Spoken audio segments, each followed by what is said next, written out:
So. Petra may and have us I just muted. glanced Ready? at this. Conceptually, I think we should. Good afternoon, everybody. I'd like to call our July 11th Town Council meeting to Whether order. That's the right. Could I have the number. Pledge of Allegiance, please?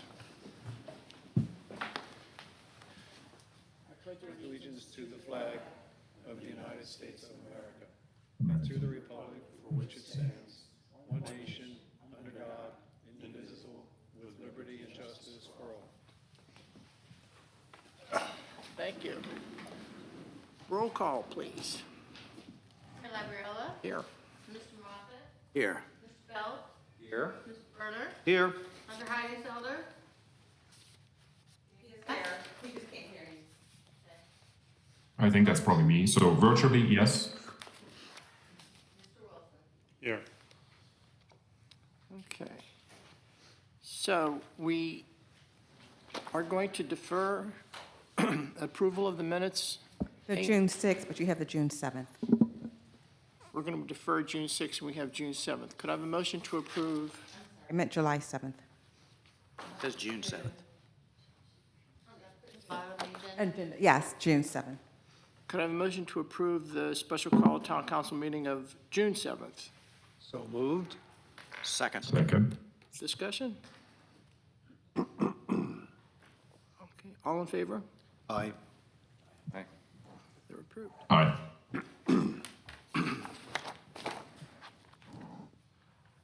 Just one update. As you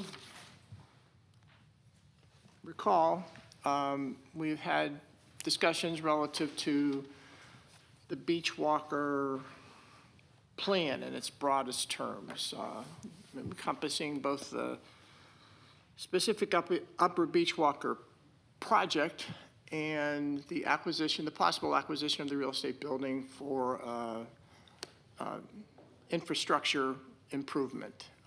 And I think Kimley Horn was here and gave us multiple alternatives. And as part of that, we asked them to come back and do a cost-benefit analysis, some type of put a little bit more of the analytics behind these alternatives. John and I and Stephanie met with Dylan, who's their senior rep, this morning, and got an update. And they're close, but they're not there yet. But we are targeting the August 1st meeting.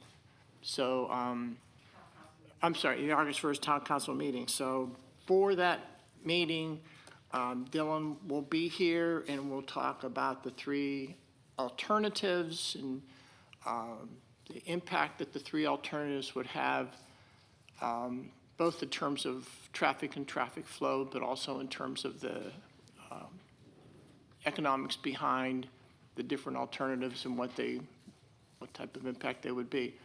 It's a big deal. This will be the single largest, could be the single largest infrastructure investment that we've ever made. I mean, it is a very costly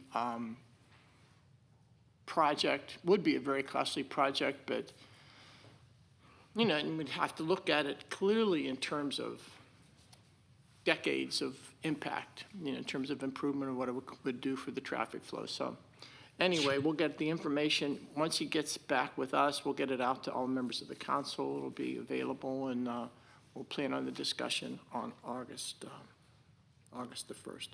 That's all I have. John, anything to, No. that's pretty much what we covered this morning, too. All set. Michael? To this topic or in general?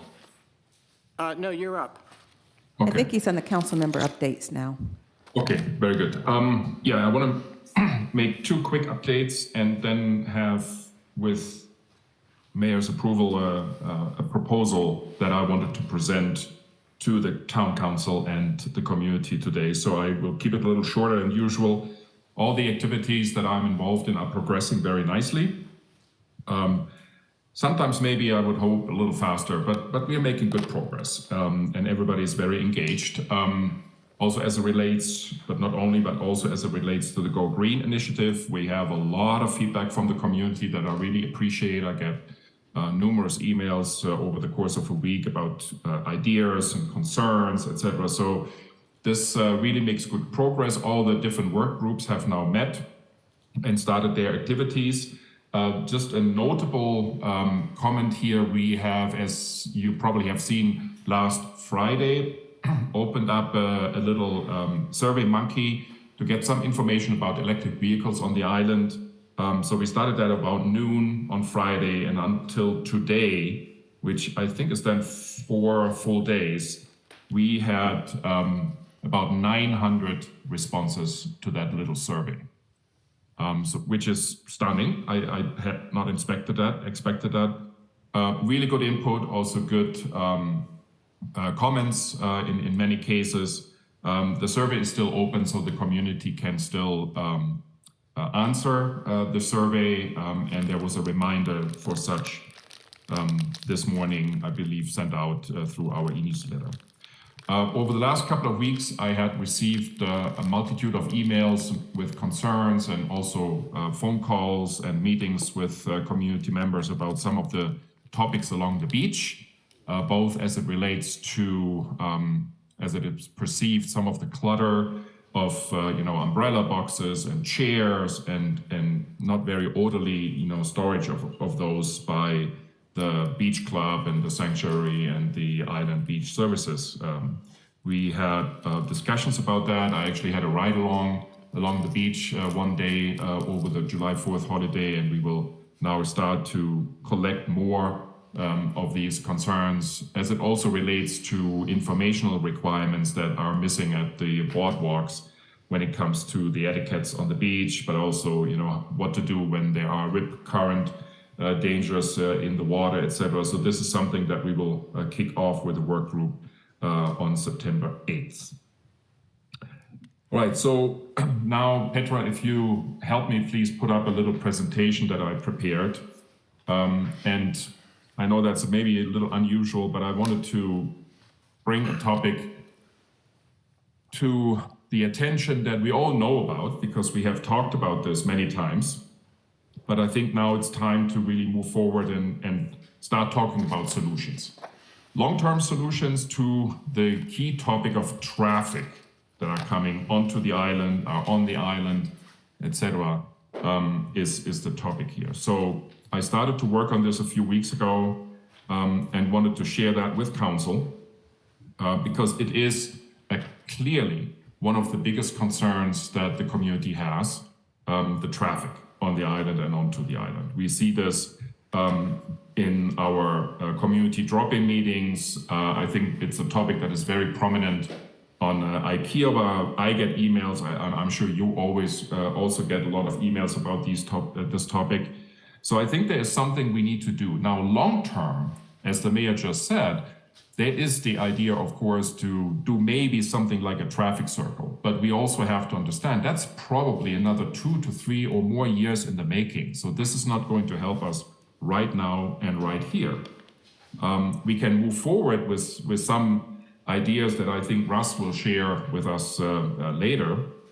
But looking at short and midterm mitigation actions is what I wanted to propose here.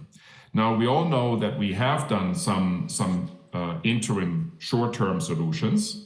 Recently, we allowed the stop sign at the exit lane for the first gate to disappear, which I think has greatly eliminated the backup of traffic in the afternoons when leaving the island. We have now town staff members at the entrance to the first gate at the intersection between Kiowa Island Parkway and Beachwalker Drive, and they are mitigating every morning the traffic at least a little bit, as much as they can do. I think we have seen some improvement, but it's not really something that has helped us to entirely eliminate this. The key concern that I have, that I believe the community have with traffic, really relates to all of these vehicles that are coming to the island and servicing us. Especially construction related vehicles that are entering the island. There are many-fold, they are loud, they are big. Those are the issues that really we need to tackle. Before I start, just a few data points. in the quiet months of, for example, January, February, we have about 150,000 vehicles that are crossing into the island each month. Of course, they also need to leave at some point. So in the really busy month, July and August, we have more than 250,000 vehicles that are crossing into the island. For example, just the July 4th weekend, we had 37,000 vehicles entering the island in 4 days, which is 27% more than in 2022. So in these busy months, about 7,500 vehicles that are entering the island, and at some point they need to leave again, I guess. So it's just a lot of traffic that we need to handle as a community. So how are we going to mitigate? The proposal that I want to present to you, I'm sure has flaws.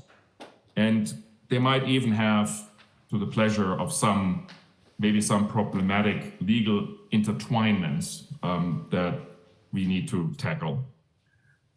But if we as a town, together with the community association, work together on the following 2 proposals, I think we can, at least short to midterm, reduce the impact on traffic on the island. So these 2 measures that I want to propose, and Petra, if you could help me to click to the next page, please. Thank you. Are 2. Both of them do exist in other places in South Carolina or in other states of the country. First, blackout dates. We will limit, and of course we can only do this as a private island if KICA is doing this, but we define together certain peak weeks or peak days where any essential construction, so I'm not talking about important landscaping or pool cleaning or urgent repairs. I'm talking about new construction sites and major renovation projects. So those that are really driving a lot of traffic and a lot of noise onto the island. Black out all of these projects for a few days around the peak of the peaks, which is Easter, Memorial Day, July 4th, Labor Day, Thanksgiving, and Christmas. As an example, for this year, it would be about 20 days if you want to, go from around these days a little bit.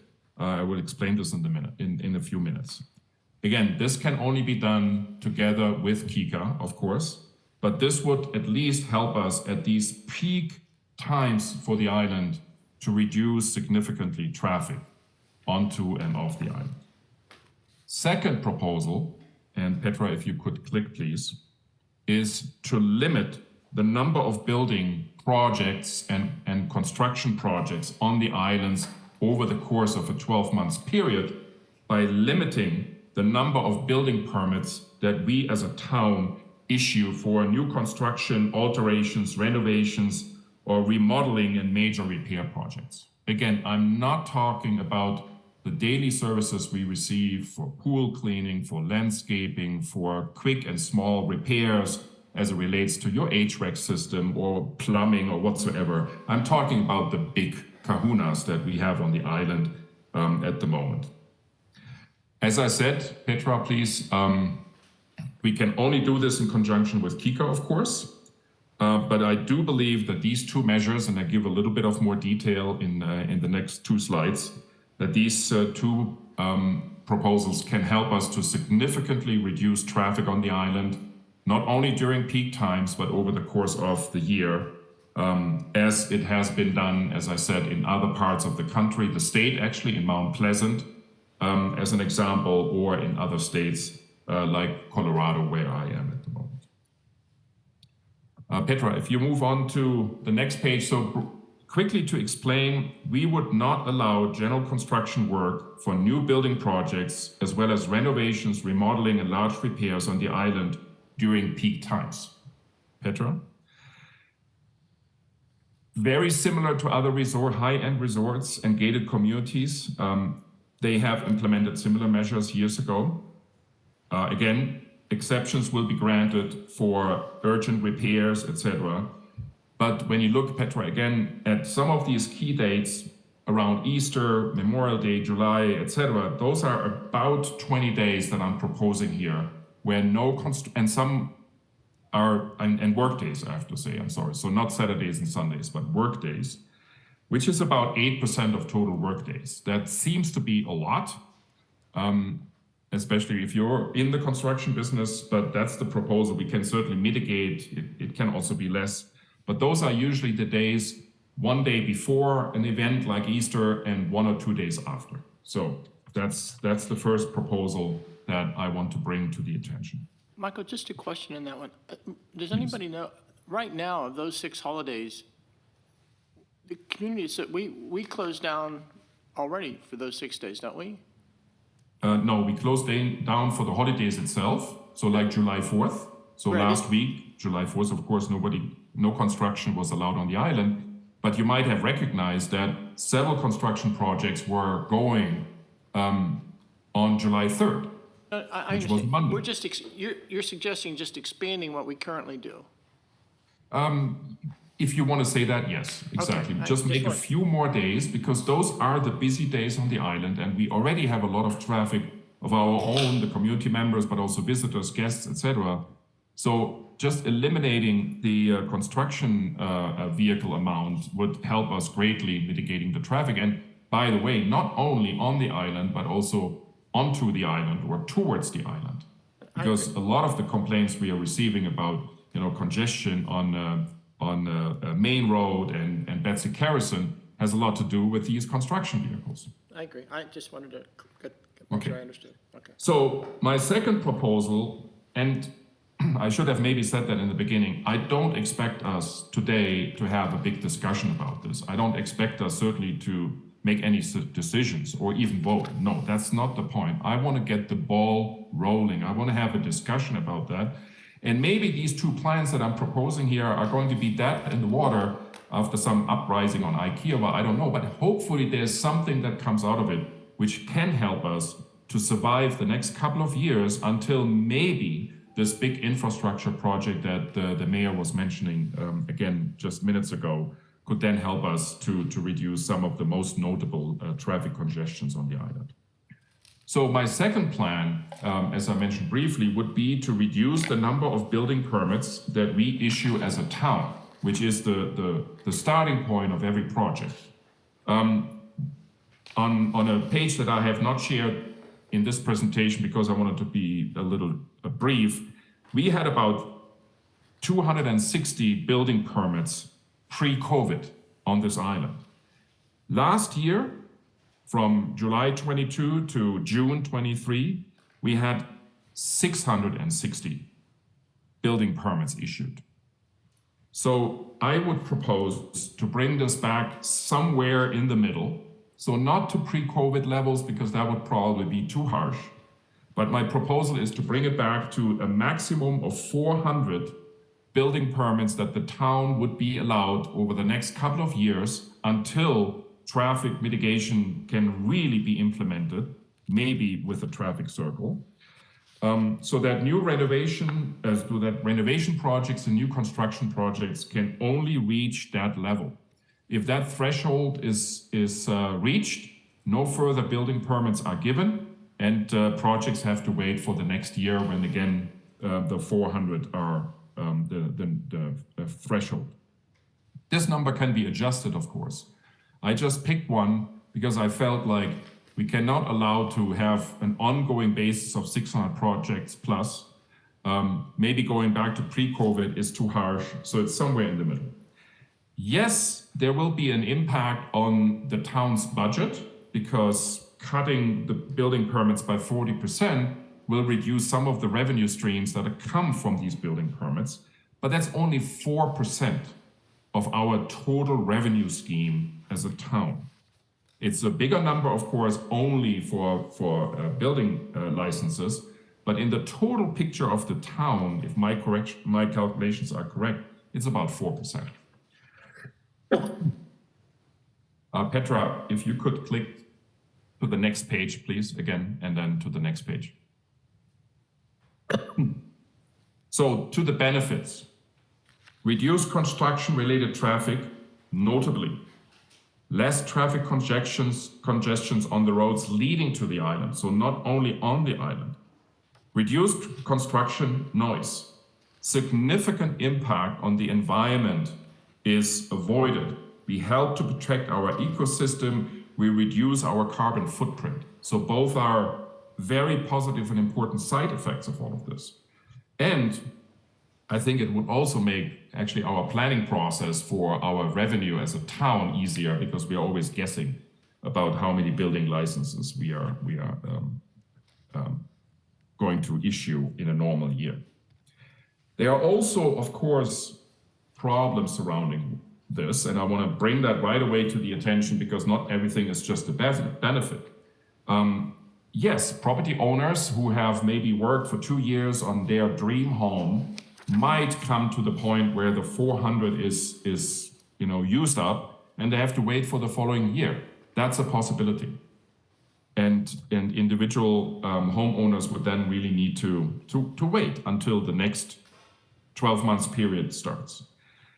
There is, of course, an issue with renovation projects, because sometimes these bigger renovations are triggered by maybe smaller problems. We need to handle that. I do know, or do expect, that developers, builders, contractors will be strongly opposing this measure. Contractors could potentially use the Saturdays as a more regular work day to mitigate for those blackout dates. That is a possibility that we need to deal with. There can be a lot of misunderstanding and miscommunication if we don't communicate that properly. That is also a thing we need to assume. I know that some people have concerns then probably about, what will this do to building prices? Will this even further increase? I personally don't believe, because demand will go down. That's usually what then also happens to prices if the supply is still there. So the demand of projects will go down with this measure of only 400 building license. But that can and need to be discussed, which is my proposal. Let's get some of this going, discuss it further in the council or among the council members, start community input, and maybe these ideas are relatively quickly dead in the water, but I hope that it will stimulate some thought process in the community and with my colleagues here and staff of the town, and especially also with Kika and the board of our community association, that we have to do something short and midterm in addition to what the town has implemented with the stop sign and with the town staff in the morning at the entrance to the gate. We need certain measures that are more impactful. Otherwise, I fear we will drown in traffic. That's what I wanted to bring to the attention. Thank you. So can I make a comment? Sure. So I would reference Michael's earlier comment that said, I don't think that we necessarily need to discuss this today, because we all probably have some knee-jerk reactions to what Michael has put forth. What I would suggest is that we put this on an agenda for maybe August, give us all the time to think about this, generate our questions, and have a nice organized discussion, as opposed to a long, protracted discussion of our first impressions. Yes. And John, that was my intention. Sounds fair. I wanted to get the ball rolling, all I wanted to. And you have. And you have. Mayor, if I could just add one minor addendum to what John just said. I want to commend Councilmember Heidingsfelder for a very thoughtful presentation. He obviously put a lot of work into it, a lot of detail, a lot of information and analysis, and there is a lot to chew on, and we do need to take more time to chew on it. I just wanted to kind of throw in to his two plans 2 other concepts that we might want to think about that have been utilized in other jurisdictions. And they're both kind of variations on a theme. One is dynamic pricing for permits and or phased access. And sometimes you can combine those two. For example, your access encroachment permit or access permit might only allow you to come between the hours of 7 and 8, another one 8 to 9, and another one 9 to 10, and there could be a lottery or you could bid on that. So that's one other way to maybe think about, to add to the proposals that Michael put on the table, to think about ways to address congestion coming into the island during peak hours. And I don't want to create the debate, but Michael and I have already discussed this, and I do feel this is going to violate the basic economic principle of supply and demand. And Michael and I categorically are on opposite ends of the spectrum, so I'm not trying to be hiding anything, but I firmly believe you're limiting the supply of permits. It's going to have immediate reaction to the demand. The demand's not going to change, but the prices will go up significantly. So, but we will discuss this more often. And I also have an alternate idea that we've heard many times before at this council about changing the access point for receiving permits.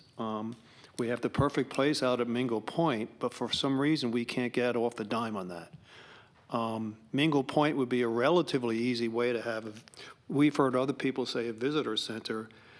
If you can eliminate the logjam at the front gate with having to give out paper passes, then you have 2 entry portals or 2 entry lanes for traffic to go through. And to me, that is the simplest and least expensive option, other than, the traffic circle. But we'll debate this and discuss it in the future. Just one question, I guess, for Stephanie. I was going to ask it in your report, but it comes up in this context, and Mike alluded to the outset, the low-tech solutions.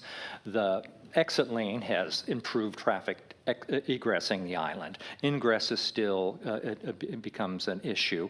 The traffic control officer seems to, when one is there, seems to work reasonably effectively, but it seems to be very episodic. For example, this morning when I left the island at 9:30, there was not one there, and the traffic was backed up almost to the Cacique entrance. What's our operating policy in that regard? Our operating policy right now is that through Mr. Harris' office, we have our daytime code enforcement officers that work the intersection in the morning and afternoon.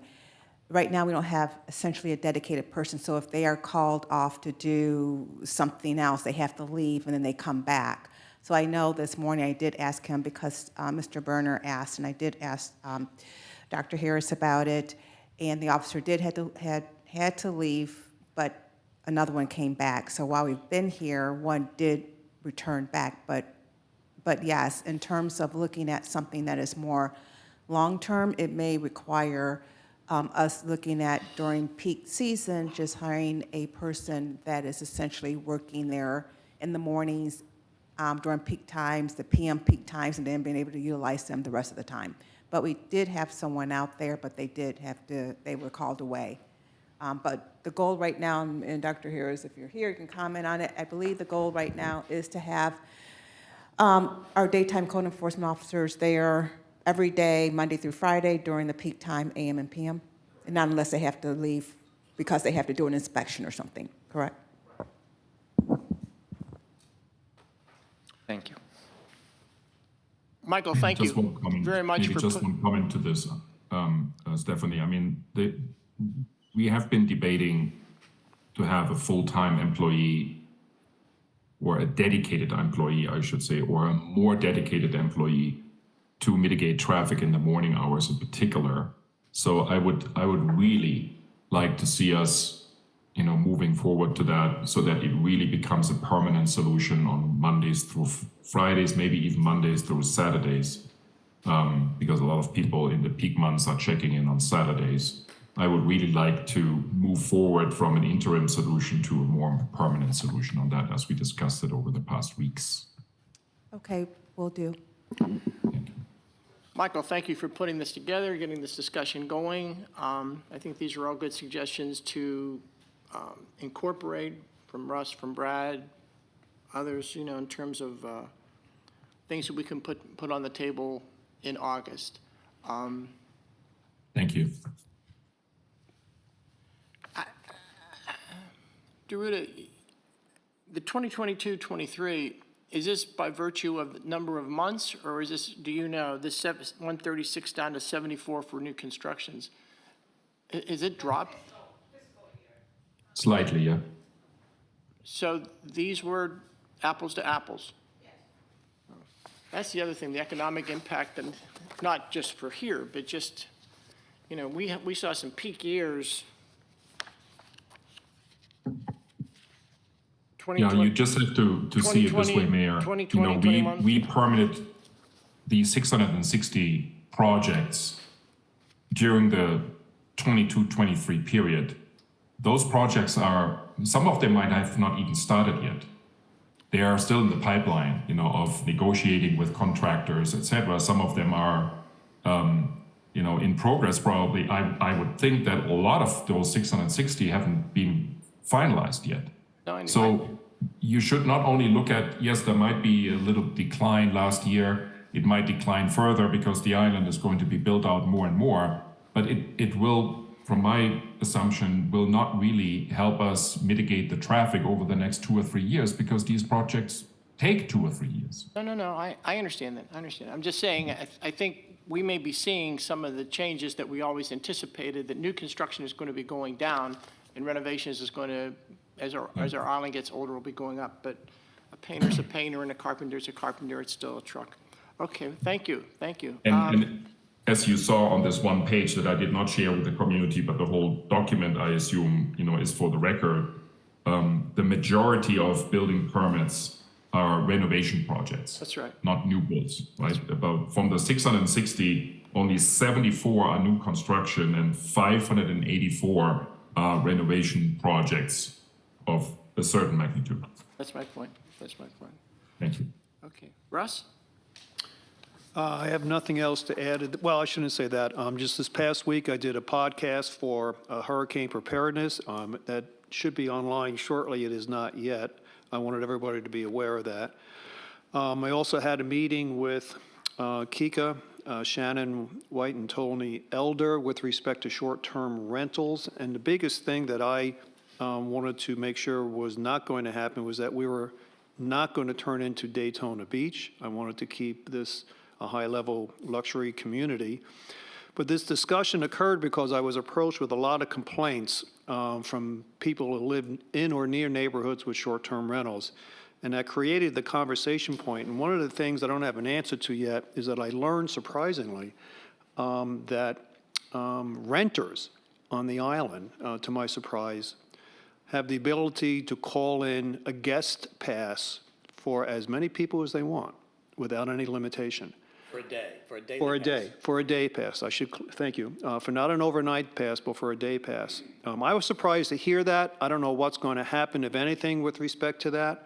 But I just wanted to let you guys know, I was surprised because there's no limitation to how many day passes can be collected by a renter, not a homeowner, by a renter each day. So conversations are going to continue, and I'll keep you guys informed. Brad? Thank you, Mr. Mayor. A few updates. The first is with regard to the ongoing work of the ARB task force. This was reported on yesterday by my co-chair, KICA board member Kevin Donlin, at the KICA meeting yesterday. The task force invited community input into the initial preliminary report that the task force issued last month. Received approximately 90 comments from members of the community. Some of them were fairly detailed, wide-ranging in terms of the issues that they wanted to address. I would characterize them kind of under 4 general themes. One of which is, perhaps not surprisingly, given prior feedback, that many community members felt that the ARB rules were being inconsistently applied as between homeowners and as between homeowners and commercial interests, particularly the developers' own projects. And there were some detail provided along with that.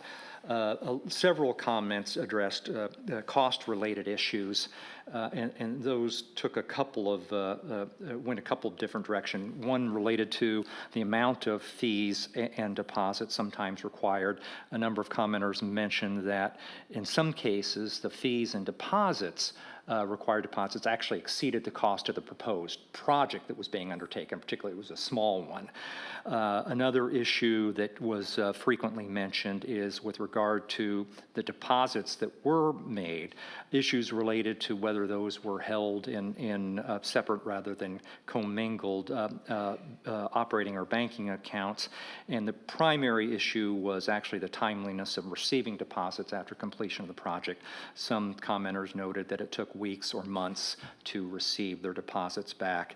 A third general theme was with respect to kind of the timeliness and responsiveness of the ARB with respect to various approval requirements. And a fourth general theme was related to kind of the changing the rules of the game midstream. That is, in some cases, a project would be approved or be improved in part, and at least in view of some commenters, staff would change their minds later on, or they would focus on something else unrelated to the original project request. The task force will be submitting a summary of its findings thus far, as well as making public the comments, and everybody will be able to form their own conclusions. But this is still part of phase one. We'll be transitioning into phase two to start developing some concrete recommendations that will come out of the task force as to how to move forward, to address some of these near-term issues and then look at longer-term structural issues. Brad, as part of the findings that you comment on, is that taking these comments and posing the questions to the senior leadership of the ARB for their response, and so that there's a question or a comment and an answer? Certainly, and Amanda's here. We talked about this at our last community, at the community meeting. She requested to actually see the responses, the community responses before they were released. And we said, no, that would be inappropriate. We'll release them, and we would invite the ARB at that point in time to offer their responses. As she noted, and appropriately so, there are always two sides to every story. So there will be an opportunity, and would certainly welcome the ARB's input on this. And by the way, I would note that the ARB, because Amanda is on the KICA board, and all this has gone through the KICA board, has had an opportunity to review in advance the preliminary report before it went out. So shifting gears to various development-related projects, just briefly with regard to Andel West, I will simply note for anybody who's watching, there aren't that many folks in the audience, that there will be a community presentation by Riverstone and Chris Carrata scheduled for next Monday at the West Beach Conference Center. I would encourage everybody to attend that. As I've stated publicly before, and I think the council members generally agreed with this, that the project has evolved in a very positive direction, and this is an opportunity for the community to take a closer look at what's being proposed at this juncture before they go to the Charleston County Planning Commission with a reproposal. The second development project I want to note is with regard to one right across the street, literally across the street, and that's the so-called Andel Bohicket Marina proposed expansion. There was actually a Seabrook Planning Commission meeting on this, I believe, yesterday. It's tomorrow. The Planning Commission is tomorrow. There was a workshop. But I think there was also a workshop, wasn't there, on Monday on Bohicket Marina? That I'm not sure. What's that? I said that I'm not sure if they Okay, had a I think there was. workshop. In any event, I wanted to pull up, just so if people aren't kind of aware of what this is, pull up 2 slides. Petra, if you could do that. It's over here. This is the slides. Should also be in front of you. Okay, this first one is what the project entails. I won't go into great detail. And commend the town of Seabrook, give them kudos because they have on their website, they've got everything laid out very well. It's about 250 pages associated with this, but this is just an overview of what the project entails. It's primarily a private yacht club, and that's what you'll see along the river, which is a yacht club, a amenities facility with a pool, and I think a restaurant facility. These other 10 buildings you see there are so-called hotel. Now, what is relevant to the town is the entrance, which you'll actually see encroaches a little bit on the marshland, so that's going to have to require, I think, DHEC and maybe DNR approval in addition to South Carolina Department of Transportation approval, is accessing Betsy Carson Parkway directly across the street from our entrance, and that's how it's being recited. If not everybody had noted it, the Johns Island Task Force and the Johns Island Advocate had both circulated fairly detailed comments regarding this project, and I won't go over those, but they raised a number of questions with regard to the proposed development conditions that are associated with this. It was also noted that if this were annexed into Seabrook Island, it would be mixed use, include commercial, even though right now this is zoned in the county as agricultural, just with one dwelling unit per acre allowed by right.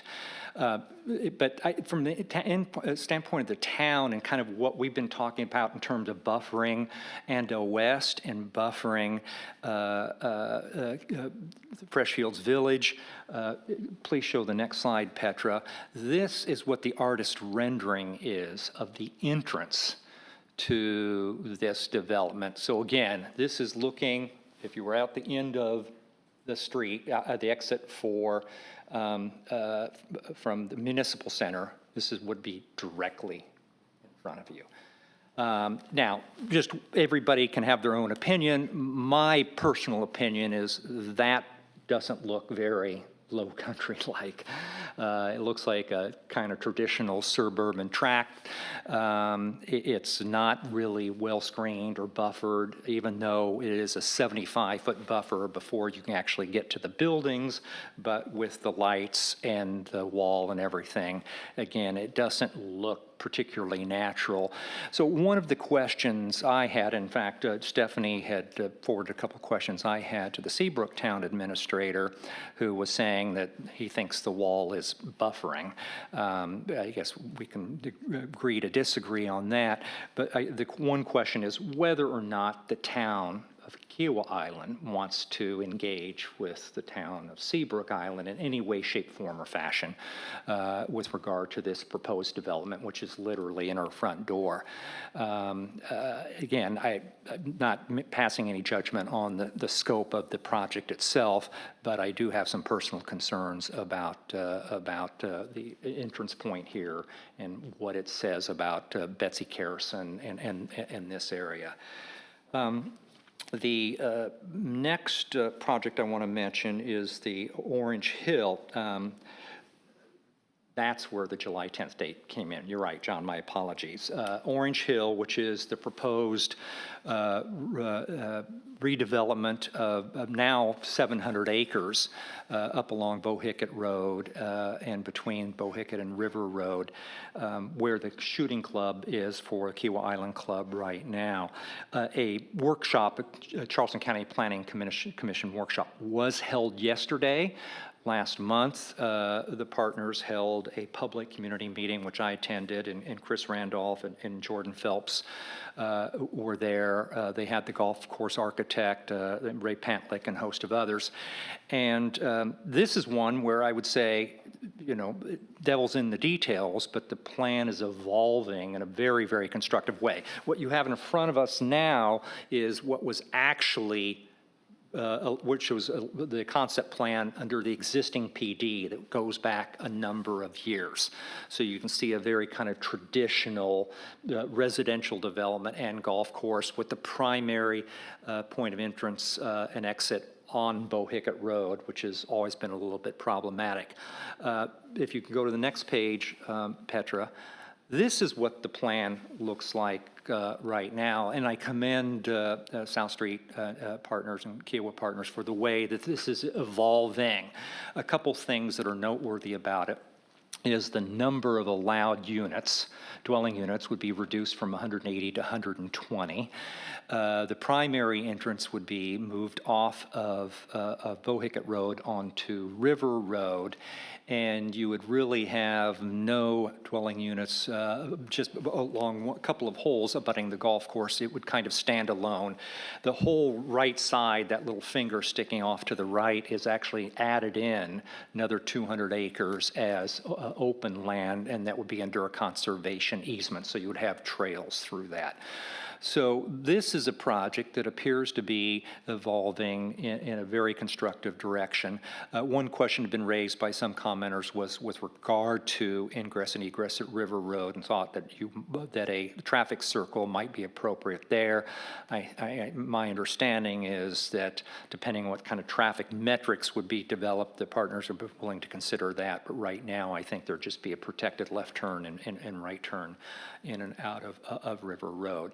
So that is proposed to go, I believe, before the Charleston County Planning Commission next month. Or actually, it may even be this month. Stephanie or John, you may know. Okay. The third development project I would mention is with regard to what's been characterized as the proposed medical village just up Betsy Carrison, and there's been some prior conversation on that. Councilmember Heidingsfelder and I met with Jenny Honeycutt and the Kiowa Island Conservancy. The Conservancy had some views about the potential environmental impact of a development of the scale proposed there, and there were kind of wide variety of conversation around that. Councilmember Heidingsfelder followed up and suggested to the developer of that proposal that it would be helpful and constructive for them to come before the community to present what they are proposing to do. I don't know, Michael, whether you've had any response to that yet, but my understanding is that this is still tentatively, their proposal's tentatively scheduled to go before the Charleston County Planning Commission in August, on August 12th, but I don't know if that's certain yet. And the last thing I would mention, I don't know quite the context, we just got this morning, the Beach Walker, the Upper Beach Walker and Lower Beach Walker development proposals. And John, maybe a couple of questions for you now. Those are under site plan review, and we just got those documents today. John, maybe you can share for the benefit of my benefit and others, kind of what that entails and what the timeline is for the site plan review. Can he answer all of that once he gives his update under my report? That would be fine, Thank absolutely. That's all I had, Mr. Mayor. Thanks, Brad. Just so I understand, John, when you also could come up, that Seabrook project, we call it a Seabrook, that's the county at this particular point. Yeah. Yeah, they're requesting to be annexed into the They're town of the Seabrook. annexation, but right Yeah. now, they have all of them. All of these projects are county projects. Well, it's county project, but right now, the town of Seabrook, they amended their zoning ordinance to be able to accommodate mixed use for that development, and they're going before the planning commission tomorrow, I think for zoning, and then ultimately for rezoning and annexation. So right now, ultimately, it's in the county now, but the project, No. It has to be, but Right. if it's not approved for annexation, it's a county project. well, it's a county project if the zoning is changed in the county, yes. Yeah, all right. You're up. Okay, I'll let John go ahead and go first. You all have received, I sent, just because of the interest of time, I had sent you all a copy of John's memo. If you have any specific questions for him, please feel free to ask. If not, he was not going to go in detail over this, but I did ask him, he'll be able to answer Mr. Belt's question, but then I also asked him to provide just a very tentative schedule with regards to what we need to do once the KRA's KP development agreement sunsets in December. And so he's just going to give a kind of like a tentative schedule in regards to that. So John, I'll go ahead and hand it over to you.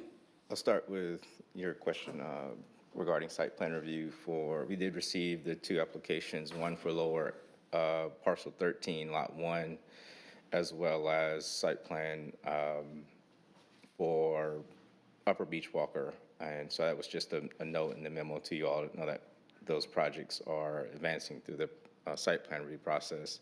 As far as procedural-wise, that's an administrative review, whereas the town planning department, in conjunction with other review entities, would be the building department, St. John's Fire, Keala Utilities, and a number of other entities will provide comments to the applicant.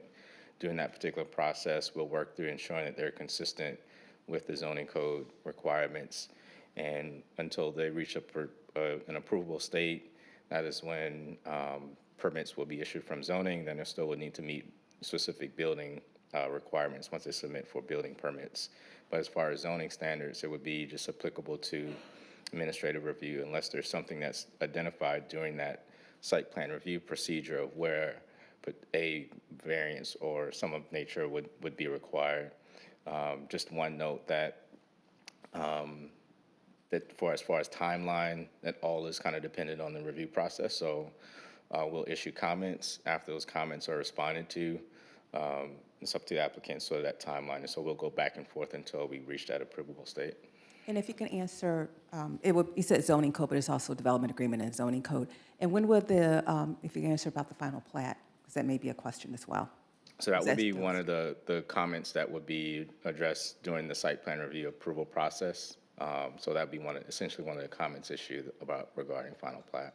And this had come up in the context of meetings. Mark is here. Mark had begun the process on behalf of the partners to reach out to the surrounding neighborhoods, Riverview, Inlet Cove, and the Cottage Owners Association. I know at least a meeting was held with the Riverview boards. And one of the things that was requested at that meeting, and maybe this is where you're going, John, site plan review, is what can actually be built consistent with existing zoning requirements and the development agreement without any variances or administrative waivers.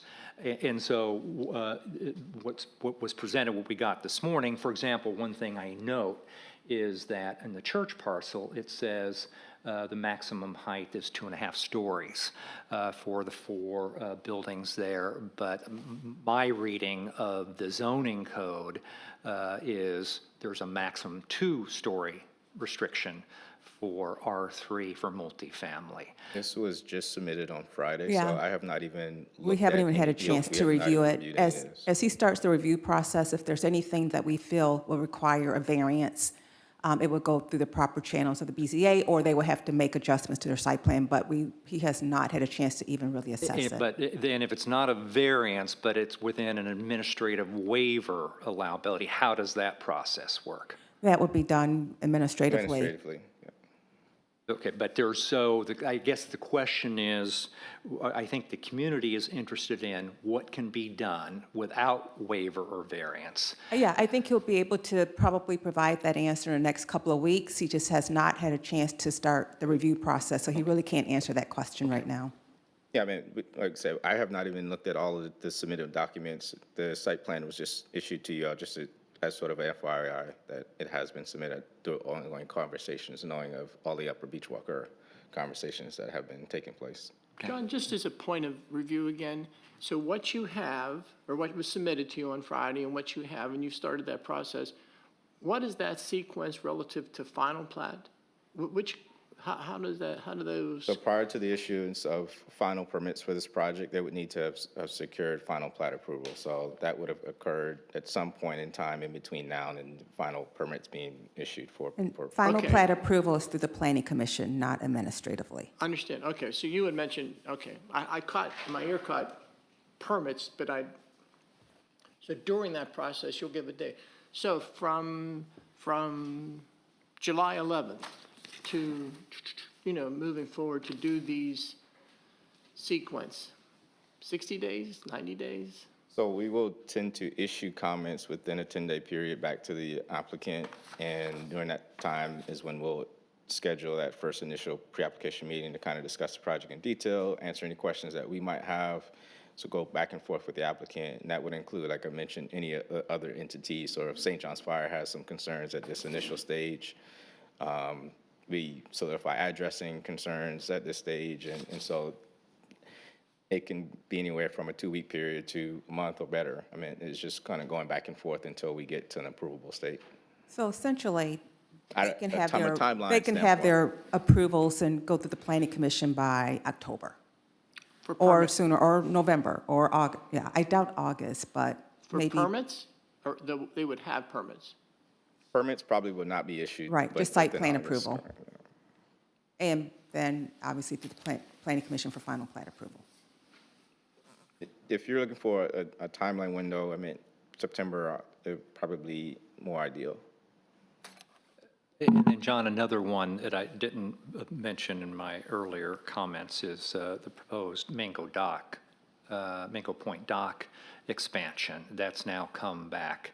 I think a couple of questions been raised by the Point homeowners, one of which is the location of the dock and its proximity to the Mingo Point Dock, which is, I think, is about less than 100 feet. The ordinance, as I read it, requires a minimum 150-foot distance between docks. There's an allowance or exception for that for what's referred to a bend of the river within 75 feet. It doesn't appear that where they're locating this, there's any bend in the river at that point in time. Is that something that you've looked at?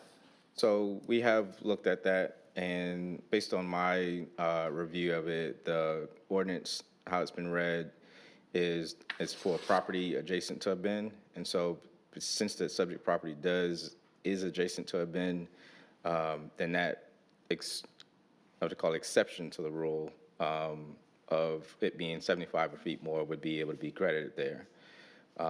If we look at additional properties on the island where that same rules applied, there are other docks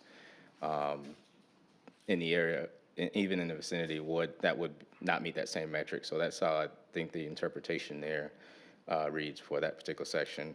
At this stage, Mingo Point Dock would be an administrative approval per se, so it would not come for the town based on what's been submitted to DHEC. That would go through the state's process, and it's open for public comment period right now. And I think that, if I can recall accurately, the 30th is the last date for public comment on the Mingo Point Dock. But it says power for adjacent key locations. I'm reading the ordinance, key location properties on river or stream bends. So you're just saying your interpretation is if there is a bend anywhere in the property. Because when we look at our key location map, all of the key locations are identified not necessarily based on a single site. It's looking at the entire property. And so the way I read it, it's saying the entire property. If the property is adjacent to a bend, then that rule would apply. And how is the, one other requirement limits the dock, total size of the dock to 600 linear feet. How is that calculated? The length of the dock? That, well, it's not, what it says, the total size of the dock is limited to. 600 linear feet. So that's the length of the linear feet of the dock, essentially from the head or the pier head back towards the highlands.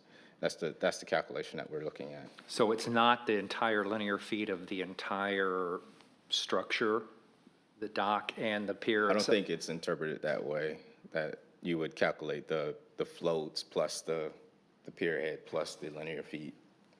Okay, thanks. Thank you. I think we can all read this.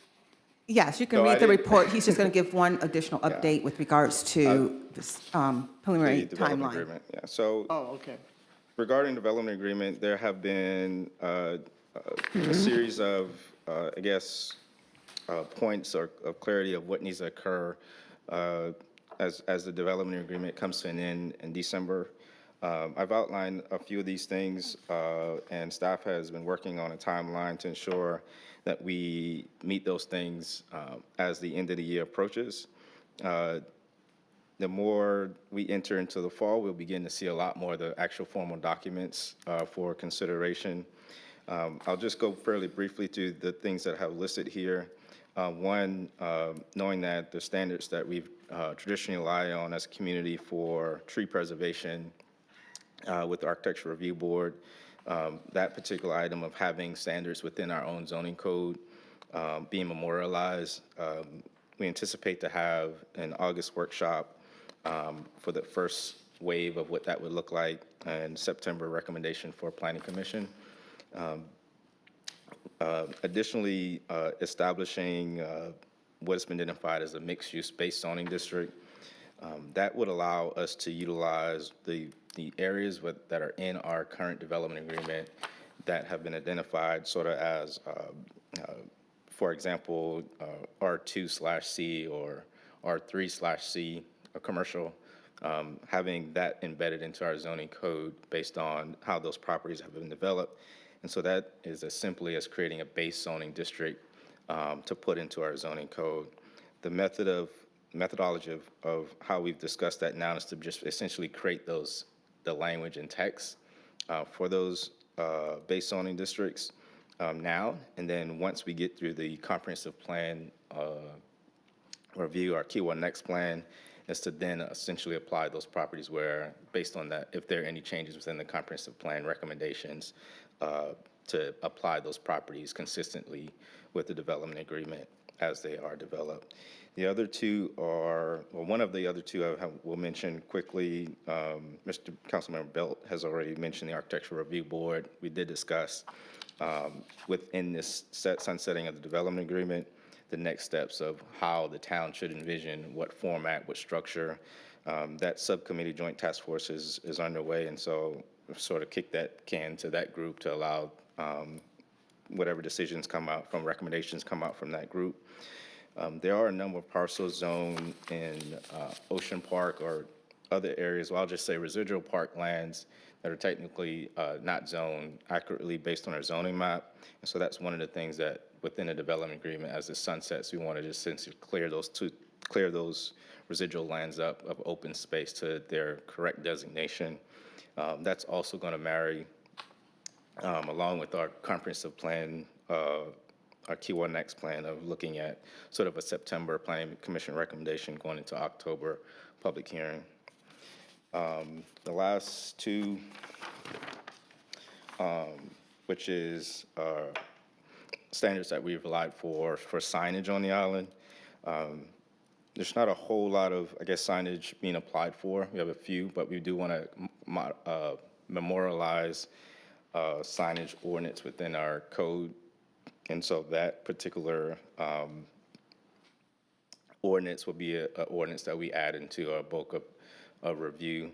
And then essentially, the last thing would just essentially be ensure that all of the standards that we would want to retain within the development agreement that are outlined either by parcel or by area, those married to existing zoning designations. And there's one section that we've had discussion around ordinance 2013-14 of how that's connected to the zoning code, and that sort of would be, in my opinion, the last sort of piece to the puzzle. The other note I will add is after our comprehensive plan review, this Key One Next, is it important that we will have scheduled a review, a holistic review of the zoning code. And so in my mind, that's the final component to all of this. And that work, all of those things that I've outlined so far that would essentially take place September, October, for formal presentation to the community. We will have a holistic overload of our zoning code to ensure that we will have a consultant help us with that. That's a bigger project that entails looking at cleaning up a number of things over the years that probably have been overlooked. So this is a quick timeline. I don't know if there's specifics of any questions of any of those that I can. Better keep you busy. Thank you. And next, Bruce. Just before Bruce comes up, go ahead. No. You know, the scale of the scale of the possible projects, whether it's Kiowa, Seabrook County, is quite frankly, overwhelming. I mean, it's just overwhelming. Even if it's, I read the Johns Island Advocate because at least they, they list out their project pretty well. The extent to which, whether it's cut and paste or a changed letterhead, but to start blasting this stuff out to the folks, to the residents here would really be helpful, because if they're not getting the Johns Island Advocate, they're getting bits and pieces. So if you could just think about that in terms of how to put all of this stuff together, even if it's simply with a, 3 or 4 sentences, just a little blurb, anyway, just something to think about. I'm sorry, Bruce. All right. All right, I'm going to talk to you this afternoon a little bit about resiliency and the CRS program and a suggestion I have towards the end of this. So the CRS program is the community rating system, and that is a voluntary program that once you're a member of the National Flood Insurance Program, you can opt in, so to speak. The CRS program, there again, is an incentivized program that encourages floodplain management practices that are more stringent than what the minimum requirements of the NFIP are. The incentivized part of it is that by doing that and having ordinances that are stricter than what the NFIP requires, allows you a numeric value. That numeric value, the less, how can I word this?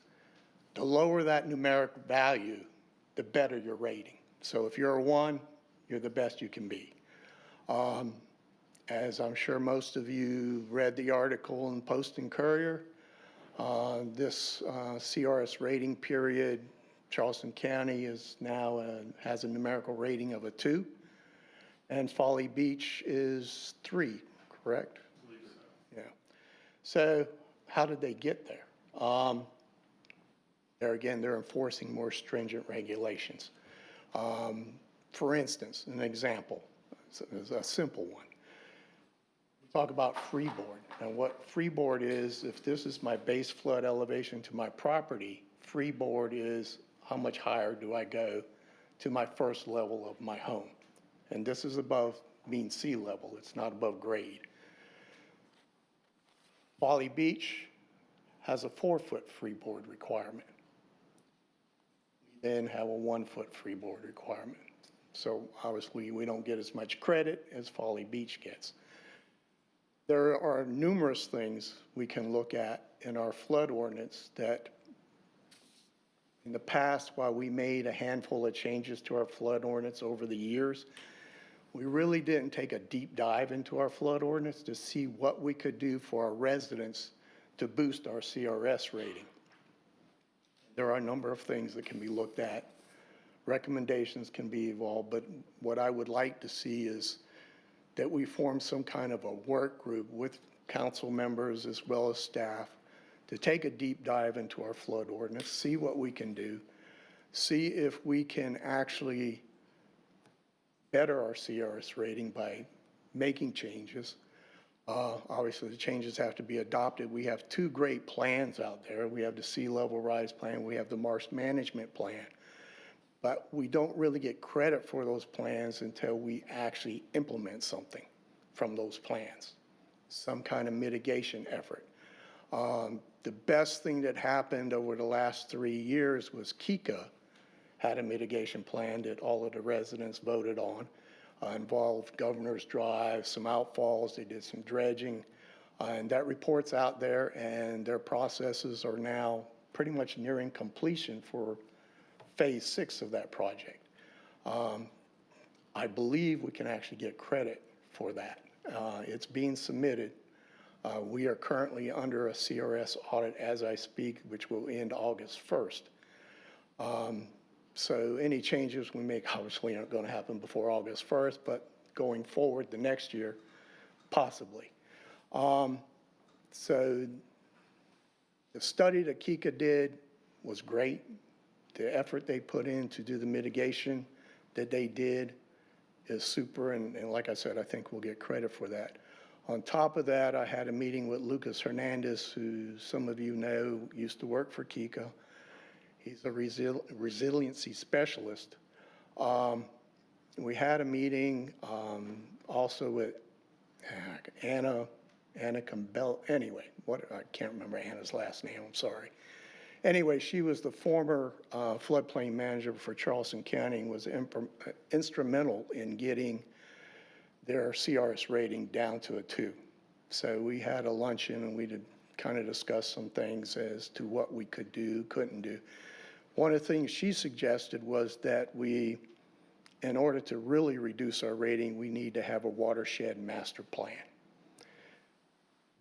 Talked with Lucas again this afternoon right before this council meeting, and Lucas said that he knows that KICA had Stantec come out, and the study that Stantec did pretty much will incorporate 90% of that management plan if we can get that information from them. Basically, it's in a one-dimensional modeling program right now.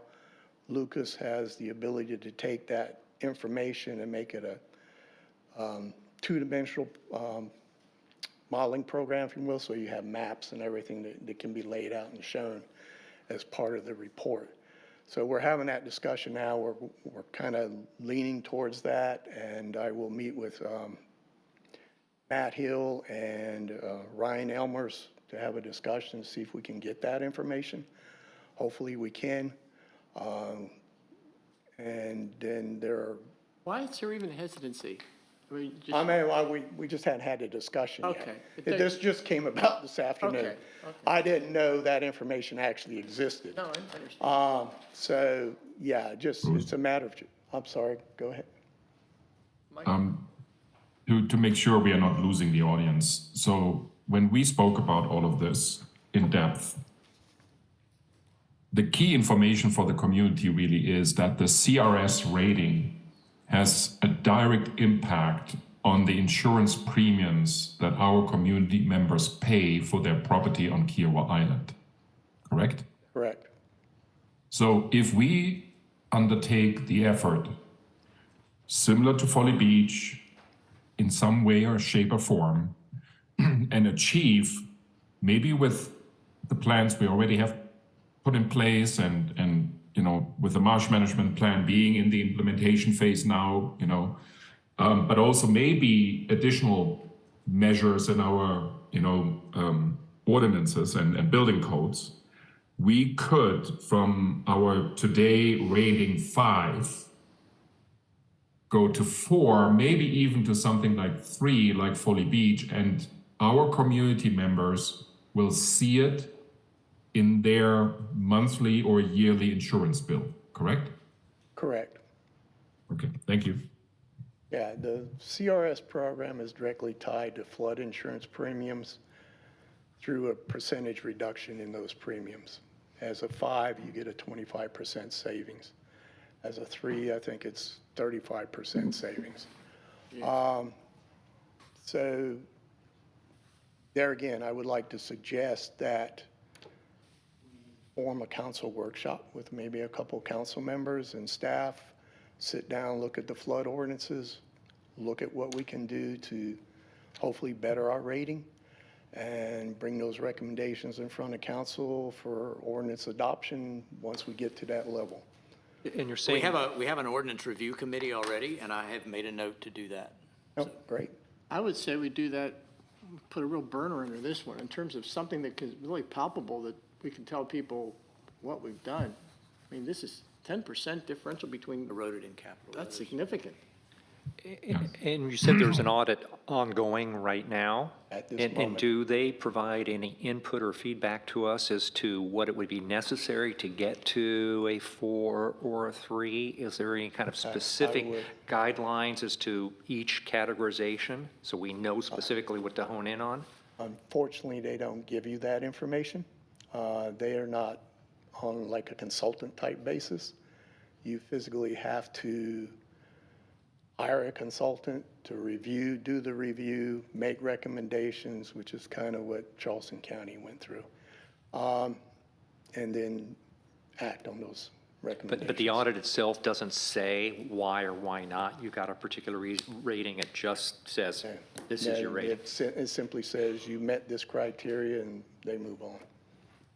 Because also, Brad, the criteria, my understanding, that go into this rating is so manifold that, you know, you can get credit here, which is great, but you don't get a credit over here, which not necessarily harms you. So there's not a catalog of right and wrong, right? I think we need to look at what is feasible, what can we do in addition to get a better rating, because that immediately impacts what our community members have to pay. And as the mayor said, 10%, that's a lot of difference, especially when you consider, you know, how much our insurance premiums have increased over the years. And even more, with less competition of insurance companies that are willing to even insure us here on the island, you know, rates are only going up. So we need to mitigate, and I think the town can play a substantial role in this game by helping us to improve our CRS rating. And that's why I think what Bruce is proposing is incredibly important for us as a community, that we start this process preparing for what we need to do when the next assessment circle comes around, which, Bruce, I believe is next year, correct? Correct, yeah, every So August. we need to be ready with some additional measures that seem to make sense and help, and hopefully help us with the CRS rating before August of next year.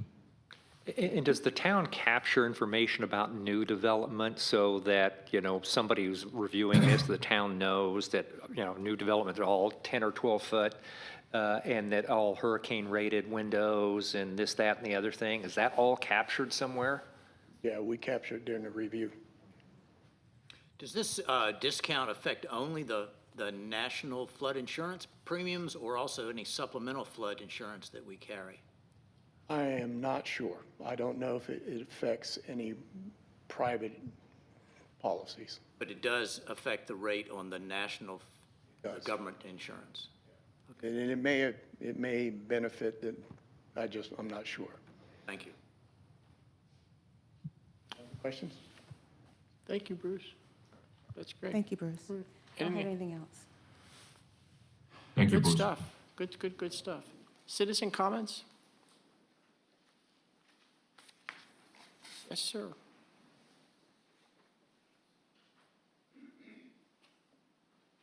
Mr. Mayor and council and attendees, my name is Mark Permar. I'm here representing Kiowa Partners as an update to a topic that was discussed at last June's town council meeting about Upper Beachwalker parcel. So what I wanted to do is provide some update as to the recommendation of Kiowa Partners to reach out to those property owners most affected by potential revisions to development standards on what's known as the Upper Beachwalker parcels. There are four, but three neighborhoods that are contiguous to the property, either across the street, such as Riverview, which has two homeowners associations, one for the single family and one for the townhomes, and Inlet Cove, and then the other across the lagoon, known as the Cottage Owners Association, which really is Greens Lake and Sparrow Pond cottages, but most dramatically affects Greens Lake. To date, we've had informal discussions. They aren't workshops, but they're discussions with the Riverview associations and Inlet Cove. We have yet to schedule one for the cottage owners, but that is underway. And my take is they've been good sessions, because the purpose of the sessions from our standpoint was to present information that was somewhat familiar from previous presentations many months ago, a year and a half or so ago, but updated information, as well as the most important part was to listen in terms of comments and questions. And as Councilman Belt mentioned, that included things such as what was presented by John today, which is just within the past couple of days, submission of plans, at least for portions of the parcels in the Upper Beachwalker area of what is possible under existing entitlements. The Riverview group in particular said, this is all interesting, but until we understand what you actually can do on the parcels, it's difficult to measure a proposal that might be an adjustment to the standards if they were consolidated. So I'm pointing out to you, Councilman Bell, since we've done that formally, what we're going to do, as I mentioned in those sessions, I'm going to follow up and distribute to the board members of the associations that we've already met that information with some suggestion as to the nature of what part of the process has that been in. But the sessions have been good. What I'm going to do, at the end of each session, I summarize what I believe I heard, and I've sent those to those board members. And in both circumstances, with three associations, I've received responses back. I'm going to incorporate either refinement or adjustments to what I've heard, reissue those to those board members, and then I thought I would appropriately copy John and Stephanie on the status of those for information purposes. Our thoughts are, once we complete at least the first pass with the final association, the Cottage Owners Association, I offered to all of the boards that it might be good again to have another session, whether that's consolidated as a group or separate. We're fine with either. And then out of that would come some recommendations, some observations by Kiawah Partners. So mostly today, I just wanted to update some progress on the encouragement by council for us to conduct those sessions. Thank If you have any questions, but it's more an update than anything. Okay. Thank you, Mark. Okay. Mark, I don't want to put you on the spot, but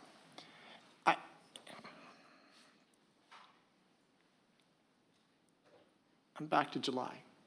So we have these sessions, and we've talked about this, but time is just proceeding. This is such a delicate issue. This is such a critical project, and there's emotions run deep. I also think we have to be careful about, and I know it's not even on your radar screen, but false expectations. So we do a comparison about what is underway effectively, as we talked about with John, and what the thoughts are relative to what changes could be made. So we meet with these groups, and overwhelmingly, enthusiastically, everybody says, oh man, we're going to take Plan B. We're going to take that all sounds very good. But time has gone on. How is that going to be reconciled? Well, it's going to put you guys in an awkward situation by saying, oh yeah, we would have liked to have done that, but now, how are we going to reconcile that? Well, Again, maybe it's an unfair question, but it's well, I'll give an unfair answer. appropriate. We would respond accordingly in terms of if we believe we heard some level of support that the partners could support. Yeah, Right?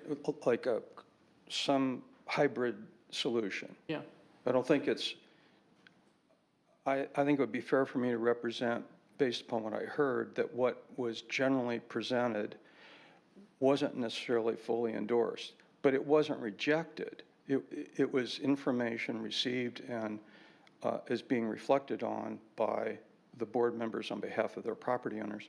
But let's say on the bracket of what's possible and what may not happen, let's look at the possibility. We would respond by drafting documents that would be formally submitted in the process, because it would be a rezoning. Yes. It would be it would not be an amendment to a development agreement or another development agreement. We know that that's not part of it. It would be a proposal for a planned development district specific to those sites that would outline very specific standards and expectations by the property owner. Which would require an approval process in and of itself. It's a zoning, it's a map, essentially it's like a text amendment too, but it's a map and text amendment creating a unique zoning classification for that property that would go through the normal public hearing process before Planning Commission, public notice, multiple readings, and a variety of other things, so. So what do you think is the likelihood that that will actually happen? I'm not holding back because I think it's either plus or minus. I feel like seeing through this process with the associations that are and property owners most directly affected, not that all property owners aren't affected, but the ones that are most directly affected, and to get a good sense of what I would do is combine what I've heard, and so far I've heard consistent comments. So combine all that, and then I could answer your question. I can't answer it today. I mean, Mark, two questions kind of following up on that around the process and timing. First, you said that that there would be a planned development and no revisions to the development agreement would be necessary, but if the development agreement were still in place, you would still need an amendment to the development agreement to accommodate the planned well, development. if that's necessary to do to the remaining term of the development agreement, The that's what we second would thing, do. I think it's getting to the mayor's question and John's, is, correct me if I'm wrong, I may be wrong here, but it seems like there's a little bit of artificiality to the timing. If you continue to go down the path of obtaining final approval for by right, Right. and you obtain that, that wouldn't preclude at some future point, if you haven't actually developed pursuant to that, still coming to the town for a planned development that would contemplate consolidation and use changes. That could occur in 2024, 2025, notwithstanding the fact that you've already had by right approval. That's correct. Oh. And we've been, I understood it just that so way. everyone knows, this was mentioned at So the even town. if the development agreement sunsets in December, The permits that may be issued under development by right today, yes, whenever they might be issued within the term limits of the existing development agreement, will have a life to them. I can't remember what the life term is, but those permits will have a life to them. My point is that there's no need to actually rush. you don't have to have an agreement on some other alternative to buy right before the end of the year, before the end of the development agreement. Okay, I'm getting, thank you, I didn't. Yeah, I mean, the only thing I would add is if that scenario happened, let's say the scenario happened, which is the two parallel paths. The first one being a process, a technical process under review by the town professionals without variances and observation, relief granted by the staff. If a permit was issued, I'm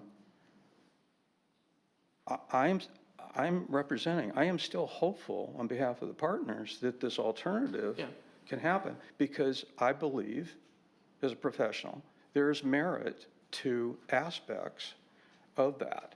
That is not to say that we're presenting something through the permitting process that is inferior. I am not representing that at all. We're doing the best Amanda's taking the lead in this. We're doing the best possible we can have. And when you look at that site plan, I think there are elements of it that might surprise you in terms of building placement and a variety of other things. But as Councilman mentioned, I mean, full disclosure, that will have a life to it if a permit is issued. And, but it probably would still make sense to, in a prompt way, not a hurried way, but in a prompt way, if the alternative is processed, that we do it in a prompt way. We don't just stretch that out. Thank you. Okay. That was my whole issue about expectations. You probably explained that to me many times. So. Okay. Any other citizen comments? Old business, none, new business. The Mayor, budget from CARTA. Is We there- do have someone here from CARTA, if you like for them to go over any detail, but this is just something that's required of us every year since we're part of the charter, the town of Kiowa. And you're from CARTA? I get it. Does anybody have any questions, comments, thoughts, anything you wanted to point out relative to this CARTA budget? Well, I'm here. I'll take my time today, too. Thank you all for having us today. And as Ms. Tillerson indicated, we come out every year, and each of the member governments of CARTA, we request a... Please state your name for the record. I'm rounding to it. So Daniel Brock with the Berkeley, Charleston, Dorchester Council of Government. So come out each year, each of the CARTA member governments, we ask for approval of the budget. Fairly straightforward there. What I would like to highlight is not actually in the budget. We recently received a $25.9 million FTA appropriation for a new transit center in North Charleston that's going to replace the current hub and really expand on that. It's going to include 8 charging bays and connect directly into the Low Country Rapid Transit System, which is progressing nicely today. That new facility is going to be online in 2025, late 2025, 2026. And then we're looking to have an LCRT ready by 2029. We are in the 30% design phase there, going to be done with the 60% design phase in about a year. And from there, we'll get into construction in about 2 years. So things are progressing well there. One other note about CARTA, we recently brought on a new operations contractor, just started at the beginning of the month, looking for improved service there. And we are also transitioning to a fully electric fleet. Have installed 24 new charging stations at the headquarters, as well as a conversion station there. So we will soon have an entire fleet of fully electric vehicles, as will the vehicles from Low Country Rapid Transit as well. Also, in regard to traffic on the island, would remind the council that we do have a regional van pool program. So perhaps if any of the builders have crews that are coming to the island in separate vehicles, it's an opportunity for them to work as a van pool. Very reasonable rates. It's $30 per person per month. For larger employers, there's tax incentives available with that as well. And do we know the extent to which that is being taken advantage of? I would say it's underutilized right now. So we still have a van stock available. So open to speak with any employers or employees interested in that. We have a dedicated van pool coordinator who is available to help facilitate any of those discussions. And Do we have any awareness that our contractors or subcontractors are aware of this program? I'm sure they're not. I know at one point, a couple years ago, we had talked about it because we talked about Kiowa, or the town hall here being a location where essentially, this was in regards to the actual Carter service and having our location being a drop-off location, and it became, okay, then how do we get them on the island, or how, if we go up to Freshfields, how we get them behind the gate?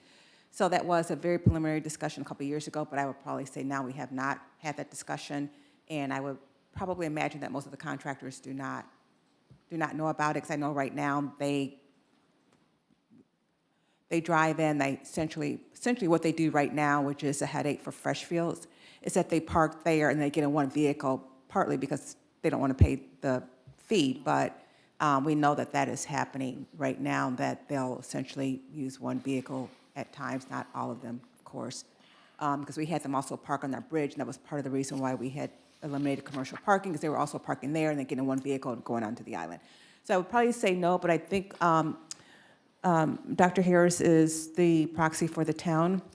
If we get any information, I think we'd be more than happy, because we have email addresses just for our contractors, and we can push information out just to the contractors about this service to encourage them to be able to get it out to their employees, to be able to see if they can Perhaps use we that. should include this in the discussion next month about traffic mitigation. Yeah, we can get that information, because I'm not quite sure, is the service that you're referring to, do they all have to go, because one of the other time we were talking about, they will have to park at another location we talked about was Citadel Mall would be the central location, and then they would bring them in.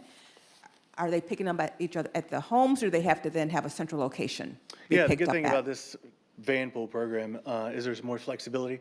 So it can be a centralized location where the employees live. They can do a loop to pick up and drop off. So there's options there that are a little more flexible than a fixed route service. Even apart from waiting until next month to include maybe some mandatory aspect of this, and we can do that, but can we get a communication, start yeah. getting That'd be a great communications out in the? Yeah, we can work with our communications department, Aaron, and we can get any information that's necessary and push that out just to our contract, well, we'll push it out to our Maybe just post businesses. something in permitting office, and we can touch base with Kika to let them know as well with regard to encroachment permits. Yeah, we can do all of that. Very good. Either way, it was worthwhile. You got it. Absolutely. Okay, thank you Thank you. very, Thank very you. much for coming out. Yes, sir. Need a motion to approve? Oh, can I have a motion to approve? I move that we approve the 23. CARTA proposed budget. Is there a second? Any other discussion? All in favor? Aye. This is the approval of the Carolina Waste Contract Amendment. It comes as a recommendation. So, Mayor, I'm not sure for B, C, and D, because there wasn't, seemed very controversial. Do you want to take each one individual, or do you want to take it as a whole? It comes as a recommendation from the Ways and Means Committee. Which ones are Ways and Means? Ways and Means are? B, C, and D, E was tabled, and G was tabled. Item E and item G was tabled. Consent approval for items B, C, D, and E as? Nope, just No, B, C, and D. B, C, and D. Well, even though it was tabled, we could have, all right, B, C, and D. The recommendations that came from the Ways and Means Committee. I agree, so moved, please do that one. Second? Any other discussion on items B, C, and D? All in favor? Aye. Okay, item E that was tabled, so we're past Right. item E. Item F.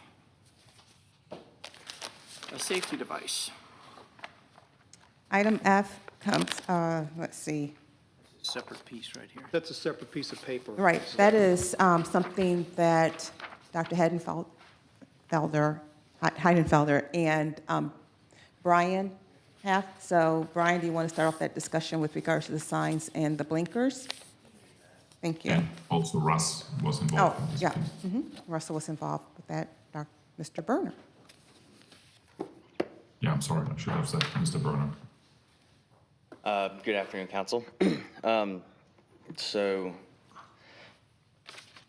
The safety of Kiowa's residents and guests and employees is the responsibility of the town and its staff. So as this island continues to grow, we're obviously seeing a lot of stress on the roadways and on the bike paths with people using them every day throughout the year. And one point of stress on the town's property is at the Kiowa Island Parkway and Beachwalker Drive intersection. That's a heavy intersection. People are going through the main gate. They're turning onto Beachwalker Drive to go to the gas station, to and from their homes, the county park, the Kika Administration Building. So there's a lot of traffic there going through that intersection right now. So one of the things that we started discussions with Dr. Heidingsfelder and Mr. Berner and I wanted to investigate how to increase safety for pedestrians crossing over Beachwalker Drive.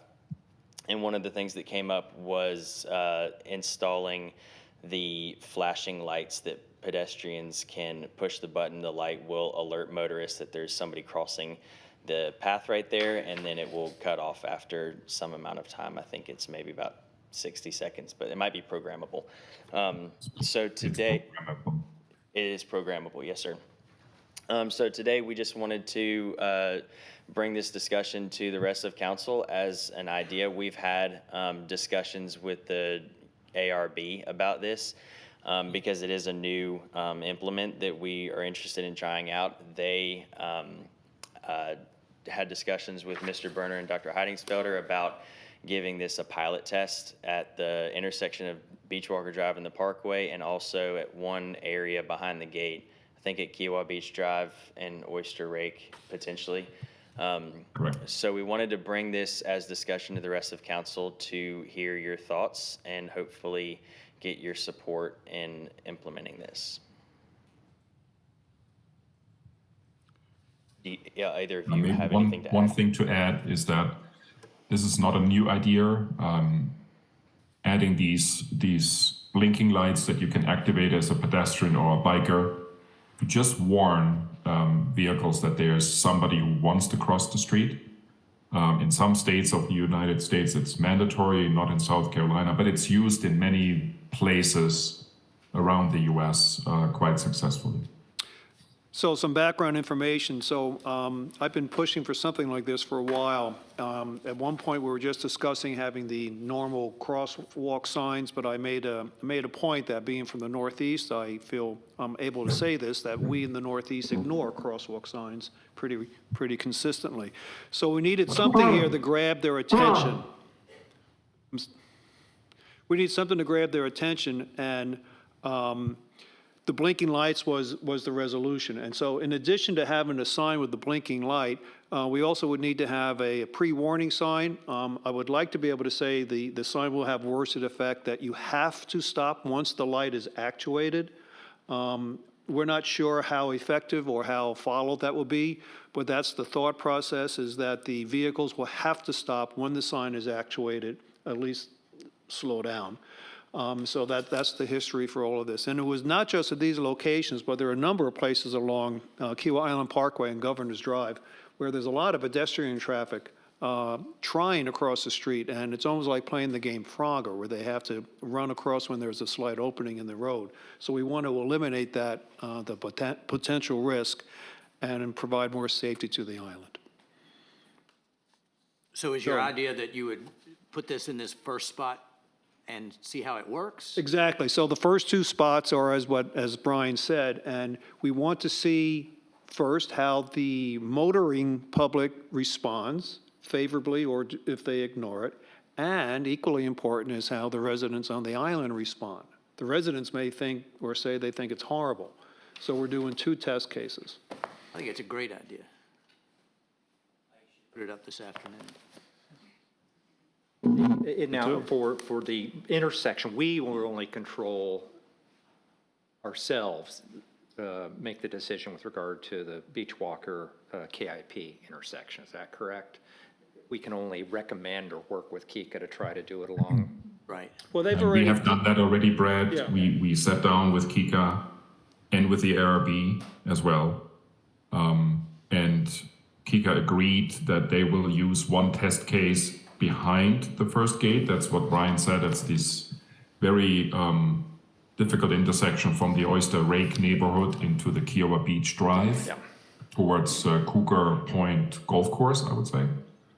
So that's already agreed that we would do this jointly, the town at the Beachwalker Drive intersection and Kika at that Oyster Rake into Kiowa Beach Drive intersection.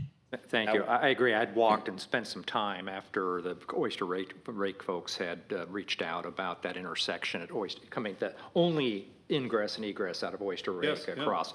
And I stood there both on either side in the middle, and cars just do not stop right there. They do not. At least at the KIP in Beachwalker Drive, there are stop signs. Now, whether they turn too quickly or not, but so you would have at right now at KIP and Beachwalker Drive, you just simply have one of these on each side across from just across Beachwalker. So it's Plus just a warning sign saying you must stop if the sign is actuated. And at the risk of muddying the waters, again, I'm very curious why the ARB has anything to say about this. Well, they need to sure have a that's- standard policy. The back of the signs have to be what I call blacked out, so that's where they're getting involved. Okay, where does that come from? Brad, let's not have that discussion here today. Because I'm reading That's really right something now. for the two of us and the other team members for the ARB work group to figure out how we go forward. At the moment, we are dealing with the common practice, rightfully or not so, but I can assure you that both Russ and I had a very straightforward meeting with the ARB about this topic. There was quite a bit of resistance on the ARB side, but we made it very clear and we had a good cooperative discussion about this then, that, safety for our property owners and visitors, community members in a broader sense is really our responsibility. And we found common ground. I think for now, that's the only thing that really matters. How we move forward with the ARB, Brad, is what we are working on. I think, and as you outlined in the beginning of the meeting, very successfully. My comment is more parochial. I just have a lot of reservations about this, quite frankly. I don't think people are going to stop. I don't think either the bikers are going to press the button or the lights are going to go on, and if the lights go on, the cars are going to slow down. I just have a lot of concerns. These are very dangerous intersections.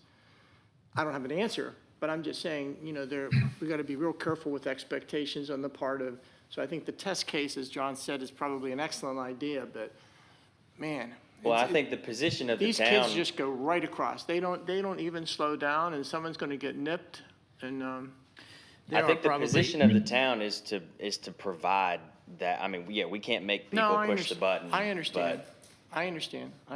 But Mayor, it's a test case. No, I And understand. I can report here from Colorado, it really works extremely well. Okay. And we have a lot of people from different parts of the country here in the Vail Valley, and they do respect it. So I think we have a fair chance, but I agree, we don't know. So that's why we decided to do these test cases. If at the end they don't work, they can very easily be taken down. There's no major implication. If it doesn't work, it doesn't work. And Mayor, they have implemented these across some major thoroughfares in Washington DC No, at I certain understand. places. I understand all that. But again, I don't know what their severity case is in terms of, you know, I'm just saying, people come here, the brains are truly left back, you know, back in the suitcase someplace. But I it's, mean, but it's, I but pull it's out the, on, it's the bikers and pedestrians and the automobile drivers. It's not one group or the other that's at fault here. Bikers don't stop at the intersections, and cars don't stop, and people walking don't ever look up. I mean, I stop, I come out on Flyway and stop there, and I just watch them. Kids just go right through. They do. And I'm stopped, but that, you know, it's just because I'm a great guy that you stop. But, you know, we don't have enough of running track to keep going. But on some of these, like on the Parkway, they have a running track. So to get the cars to slow down is going to be a challenge. So we'll see. Yeah, we will see. We'll see. As we said, I think it's a test case. Yeah. Okay. How it works, it will certainly make us all sleep better at night. Let's see how it works. And one thing is very clear, we also discussed that, Russ and I, that of course now if you guys are all in favor of this and we can move forward and the staff is already, you know, standing there just waiting for this, it needs to be accompanied by a communication approach that Aaron will need to lead to inform people why we're doing this, what are the right etiquettes for this to use, and then we'll see. I'm very optimistic, but maybe, Mayor, you're right. It will not work. We will find out. But I think it's worth the try. Well, yeah, okay, enough said. All right, we have a motion to approve, or can I have a motion to approve? So move. Any other discussion? All in favor? Aye. Aye. Okay, item G is G. tabled.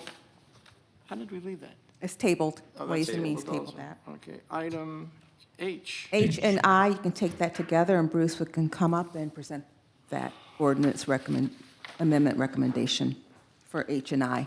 Got it.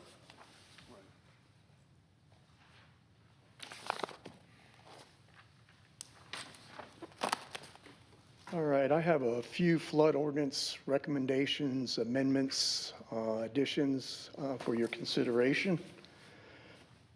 First one is under Article 14, Section -173, is subparagraph 0 or O.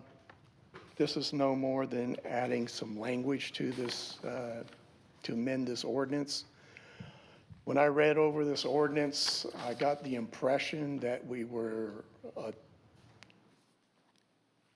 trying to guarantee that your home wouldn't flood. Was the impression I was left with, and I was like, no.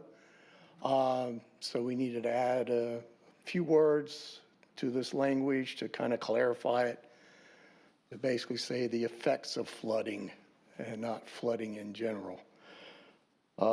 That's one amendment. Subparagraph P under that same article and section has to do with louvered vents. Louvered vents, I'm sure you've seen them around the island. You may have them under your own homes. There was a requirement that came out, one of the standards a few years ago, that requires those louvers to have a 3-inch spacing between them in order to be effective. A lot of professional designers and some homeowners prefer to have less of a spacing. Unfortunately, in the standard and in our building codes, there are no guidance when you do that. When you design something that way with these louvered vents to decrease the 3 inches. So basically, you're now non-code compliant.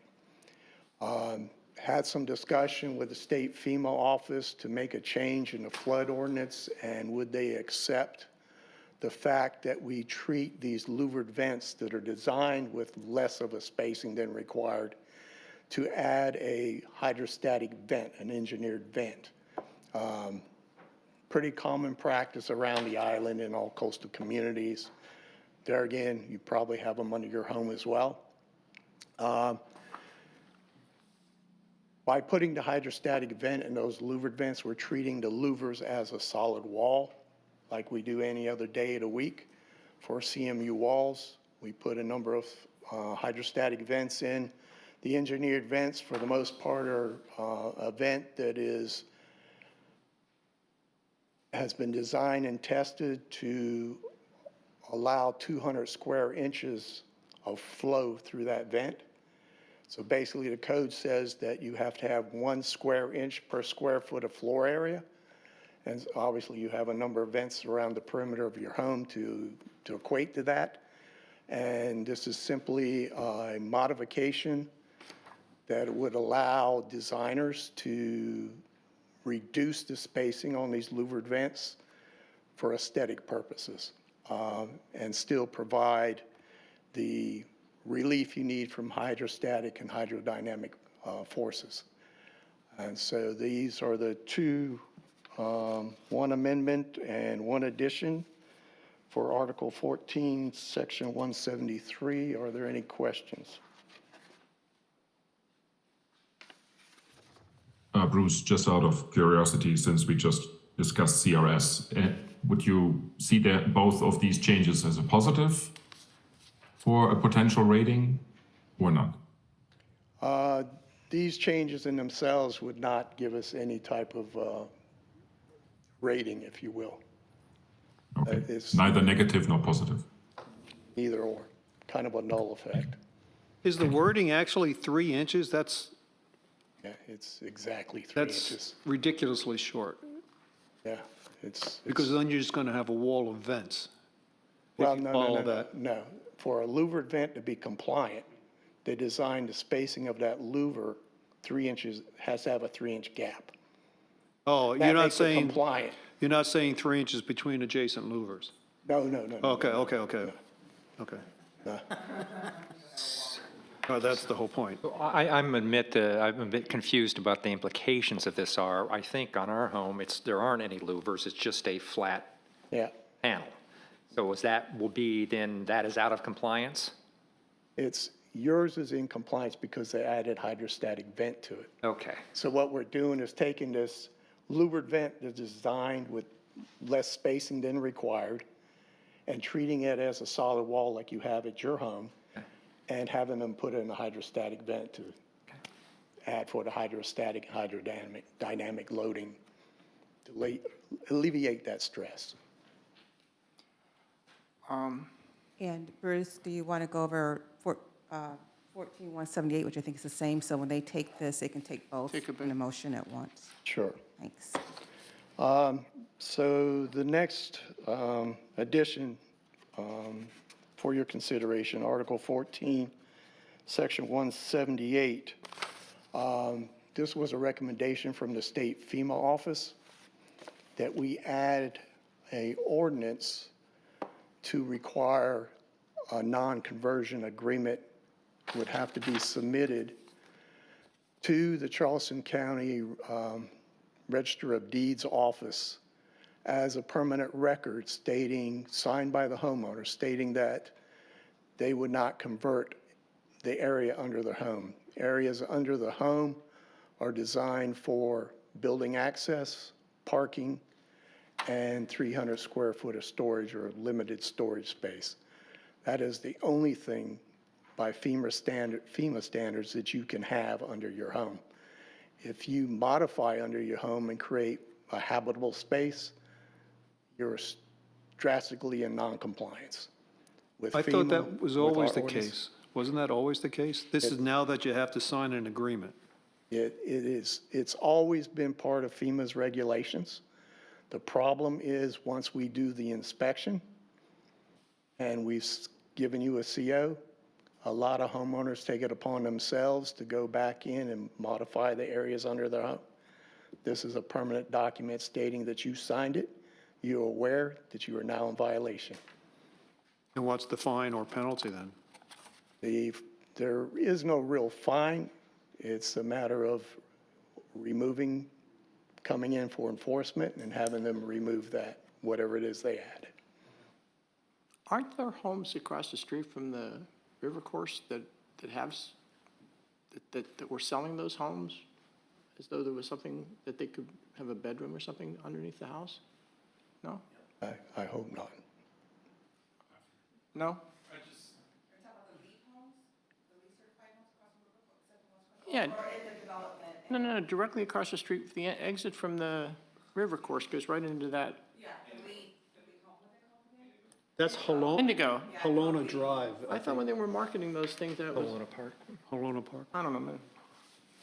I actually don't know. The FEMA stuff went into place in the early 80s. So if a house was built before the early 80s, Oh, no, these are, then their grandfather in. these are recent. The problem, and I can tell you just because I'm on the enforcement end of things, is not just people converting their spaces today and ahead, but people who may have converted spaces 10 years ago, right? And we've been pretty vigorous with getting on those, and that becomes kind of where the rubber meets the road. When you want to lower your rating, is sometimes it requires some enforcement Yeah.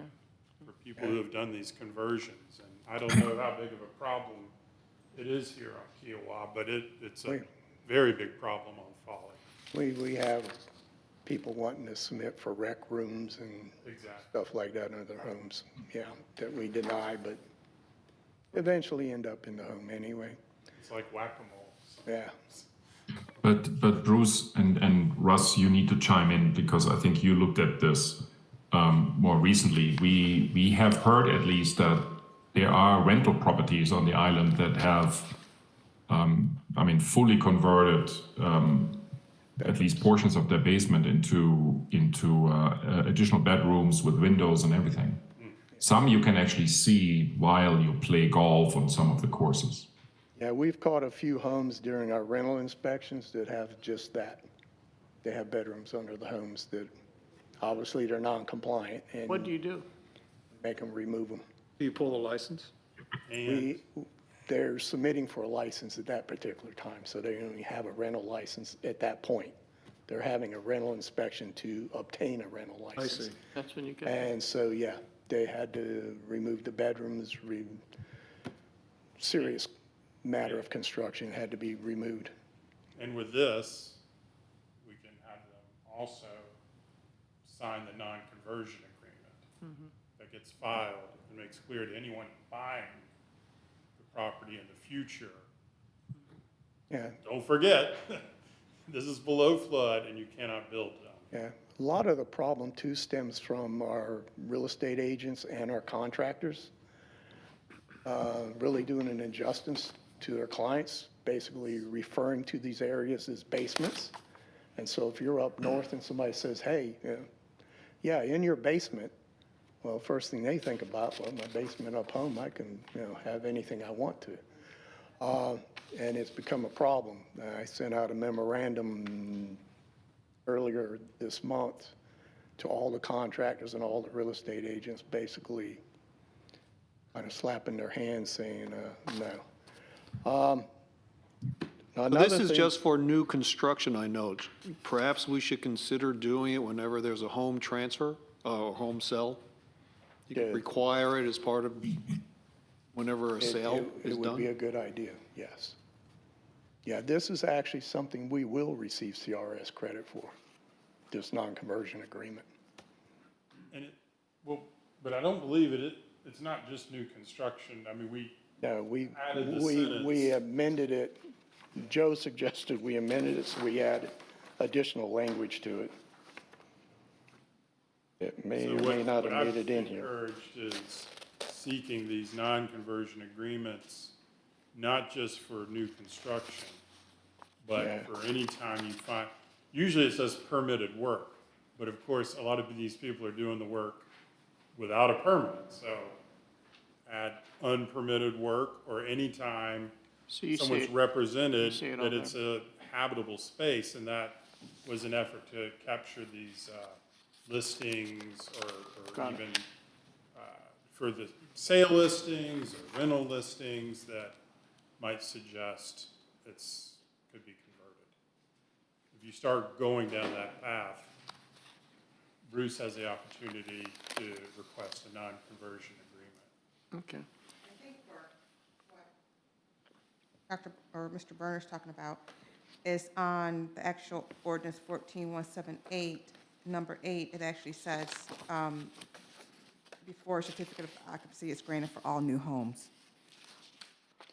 Yeah, but then beyond that, it says the building official may also request a Yeah, so I non-conversion. think that just has to be, because right now it's just specify, right? Well, but that's just for new construction. For new construction, new construction. This section 14178 covers, Yep, it's in that section. Oh, okay, so this says section 14178, but it's not the entire section that's listed here. Because that's section 14178, and that's section 14178. Well, can we add something so whenever a home is sold? we have to See do what that? I'm saying? yeah, it's just a typo. Okay, Carried over. Same thing, okay. contradictory. It's just a typo, he said it didn't get carried over. For a second reading, we'll make sure that that's corrected.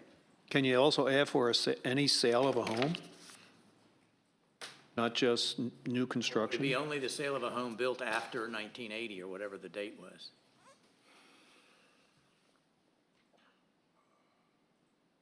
Well, no, when you, Administratively, that's a little more difficult because that doesn't always, I mean, the town doesn't approve all the sales of Yeah, homes.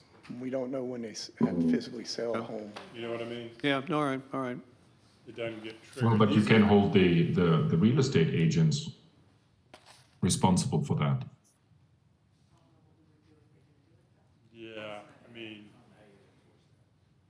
I like that idea, Russ. I think that would really help What we're to saying, bring us in compliance. And if this is a positive for CRS, then absolutely, let's we're- do it. what we're saying is that if we put it in there for real estate agents, how would, right now, we're not quite sure the town could enforce that. Guess I would require all the real estate companies to submit something to us. I don't know how we would enforce that on real estate companies. Well, Because there's the more only than one thing- real estate I know KRE is the main one, but there's others that sell on the island. I don't know how it would work when I moved here from New Jersey. New Jersey required, or when you purchase a home in New Jersey, they required a fire inspection. They required the town would have to go in and inspect every bedroom had to have a fire alarm system. And that was a requirement in order to transfer the home. So I'm just thinking out loud, if you were able to do that for fire safety, why you wouldn't be able to do it for this? well, I think if the town adopted an ordinance requiring an inspection for every sale, that could be part of that. But that, I mean, Yeah, you'll yeah. need to think about that That stuff. would have to be a separate ordinance that couldn't be part of this, is what you're saying. Yeah. So I'm only reading your face, you're saying like, you maybe not want to do that, so I mean, what do you guys think about No, that? just today. I Today, think okay, that's a today's fine, pretty- today's fine, sure, Yes. today's I fine. think that's that's something Understood. that needs to be Tomorrow. gone through its own procedure and a No problem. discussion Got it. of, it's a Okay. big step away from It's, this. it's something we could look at during our ordinance review. But it's not just building like habitable space in terms of a bedroom or a family room. It's basically providing conditioned space under the house below this level, right? Doesn't even have, Here it that doesn't you have to can't have be, heating or cooling below the base flood. So if I enclosed an area underneath my house, I don't have space to do this, that's just hypothetical. And below my house for a wood shop, that would be illegal. yes. It's very limited. I don't have that. What's the address? Trust me, It's, you know where my house is. You can go look, Bruce. there's no interior walls, no outlets, no plumbing, stuff. No, there's a car parked there. Yeah, so now that you've raised that, Joe, I'm reading this, I just want to make sure, a non-conversion agreement document shall be completed. What is the non-conversion? Because it doesn't preclude conversion, it just precludes conversion that doesn't meet standard, the requirement. Yeah, it's a form that I think FEMA has Yeah. promulgated. Sometimes I've But toyed with it a little, but. but to John's question, is the non-conversion agreement saying you can't convert your below-ground space? You can't enclose it at all, or you just can't convert it to, Can't convert it to habitable space. so it is just a habitable space? Yeah, it says living space on page Well, you 1. can't, yeah. But it's pretty clear, if you read up at the top, and it says electrical, plumbing, other utility connections are prohibited below the base flood level. I mean, you really can't finish the space. Right. Because we all have electric outlets in the garage. Well, Yeah, but they're above flood. they're above flood.